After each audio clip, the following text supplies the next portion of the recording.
Hello student, आज हम class 11th के विषय पुस्तपालन एवं लेखाकर्म का पहला पाठ लेखांकन की प्रस्तावना का जो टॉपिक है या प्रकरण लेंगे वो है लेखांकन का महत्व। इससे पहले मैंने आपको लेखांकन की आवश्यकता, उसकी विशेषताएं समझा दी है। आज मैं आपको लेखांकन का महत्व समझाऊंगा। मैंने यहाँ पर लेखांकन से जो महत्व होते हैं समाज के विभिन्न वर्गों को उसे 5 अलग अलग भागों में विभाजित कर दिया है। पहला, व्यापारियों को क्या क्या लाभ होते हैं। दूसरा, कर्मचारियों को क्या क्या लाभ होते हैं। तीसरा, विनियोजक को क्या लाभ होते हैं।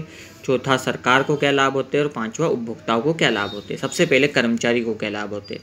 सबसे पहला लाभ जो कर्मचारी को होता है, जो मैंने आपको पहले भी समझाया था, भूल से बचाव करने में सहायक।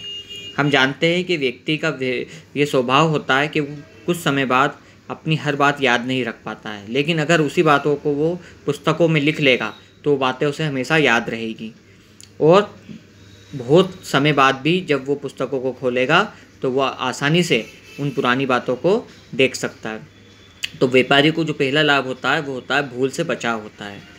दूसरा होता है बहुत सी ऐसी महत्वपूर्ण सूचनाएं होती है जो लेखा करने से व्यापारी को प्राप्त होती है, जैसे कितना क्रय किया, कितना विक्रय किया, लेनदार कितने हैं, देनदार कितने हैं, संपत्ति कितनी है, दायित्व कितने हैं, व्यय कितने हैं और आय कितनी है। ये सभी सूचनाएं व्यापारियों को जो होती है लेखांकन से प्राप्त होती है। इसके अलावा होता है लाभ और हानि का ज्ञान। हर व्यापारी व्यापार लाभ करने के लिए ही करता है और बिना लेखांकन करे व्यापारी को कभी भी व्यापार में कितना लाभ हो रहा है इसकी जानकारी प्राप्त नहीं हो सकती। इसलिए व्यापारी को लाभ और हानि का ज्ञान भी लेखांकन के द्वारा ही होता है। इसके अलावा करों का निर्धारण, व्यापारियों को सरकार को कर मतलब टैक्स देना होता है और वो टैक्स भी लेखांकन की सहायता से ही ज्ञात होता है। जब व्यापारी को भी पता होगा कि कितना लाभ हो रहा है, उसी पे वो उसे कर देगा। तो कर का निर्धारण भी वे लेखांकन की मदद से होता है। इसके अलावा जो जीएसटी वगैरह दिया जाता है वो भी जब लेखांकन किया जाएगा, कितनी बिक्री हो रही है उसी की सहायता से प्राप्त होता है। तो ये कुछ मैंने आपको व्यापारियों को होने वाले लाभ बताए, जैसे भूल से बचाव, महत्वपूर्ण सूचनाएं मिलती है, लाभ हानि का ज्ञान होता है और कर का निर्धारण होता है। अब आते हैं कर्मचारियों को क्या क्या लाभ होते हैं। कर्मचारी को होता है, सबसे पहला लाभ होता है पारिश्रमिक संबंधी समस्याओं को दूर करने में सहायक। वेतन कितना मिलेगा, बोनस कितना मिलेगा या और कोई अगर विवाद हो जाता है तो लेखांकन की सहायता से उसे आसानी से हल किया जा सकता है। दूसरा होता है कार्य क्षमता के मूल्यांकन में सहायक। लेखे के आधार पर कर्मचारियों की क्षमता का मूल्यांकन किया जा सकता है, मतलब किस व्यक्ति ने कितना काम करा और उसके आधार पर उसका प्रमोशन और उसकी जो मजदूरी होती है या वेतन होता है उसमें बढ़ोतरी भी संभव होती है। तो कर्मचारियों को उसमें 2 लाभ होते हैं। एक तो पारिश्रमिक जो मिलता है, मजदूरी या वेतन, उससे संबंधित अगर कोई समस्याएं होती है उसे दूर किया जा सकता है। और दूसरा, कार्य क्षमता के मूल्यांकन में भी ये सहायक होती है और ये कार्य क्षमता के मूल्यांकन जो होता है आगे जाके उसको उसके डेवलपमेंट या उसके विकास में सहायक होती है। तीसरा होता है विनियोजकों को क्या लाभ होता है। विनियोजक वो व्यक्ति होता है जो किसी व्यवसाय में धन लगाता है।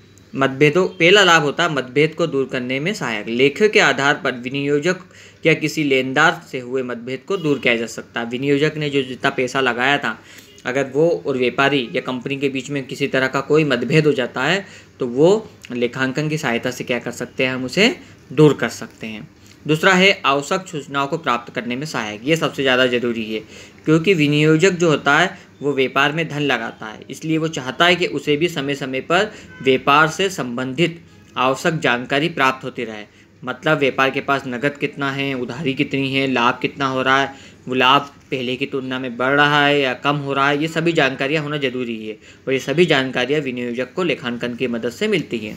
चौथा होता है सरकार को प्राप्त। सबसे पहला तो होता है वही जो मैंने आपको व्यापारी में समझाया था, कर के निर्धारण में सहायक। सरकार जो टैक्स के कर व्यापारी से लेती है वो लेखांकन के आधार पर ही रहती है। तो जिस तरह व्यापारी को फ़ायदा होता है कि उसे कितना कर देना है, इसी तरह सरकार को भी फ़ायदा ये होता है, इससे लाभ ये होता है कि उसे पता चल जाता है कि किसी व्यापारी से कितना कर प्राप्त करना है। दूसरा, इसकी मदद से लाइसेंस प्रदान करने में भी सहायता मिलती है। बहुत सी बार व्यापारी को लाइसेंस, कुछ व्यवसाय को करने में लाइसेंस लेना पड़ता है। अपने व्यापार को बढ़ाने के लिए लाइसेंस की आवश्यकता होती है, दूसरे व्यापार को खोलने के लिए वो जो लाइसेंस दिया जाता है वो लेखांकन के आधार पर ही दिया जाता है।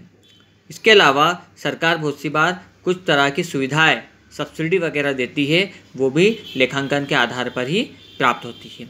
और आखिरी है उपभोक्ताओं को होने वाला लाभ। विभिन्न वस्तुओं के बिक्री मूल्य के निर्धारण करते समय वस्तुओं की लागत मूल्य का ज्ञान होना जरूरी है। उसी आधार पर तो उसका विक्रय मूल्य आप फिक्स करेंगे या निश्चित करेंगे। तो विभिन्न वस्तुओं की जो वास्तविक लागत होती है उसकी जानकारी किससे मिलती है? लेखांकन से मिलती है। और फिर उसी आधार पर वस्तुओं का विक्रय मूल्य फिक्स किया जाता है या निर्धारित किया जाता है। इससे उपभोक्ता को ये लाभ होता है कि उन्हें विक्रय मूल्य सही होने पर ज़्यादा धन का भुगतान नहीं करना पड़ता। तो ये कुछ लेखांकन के महत्व है। Thank you.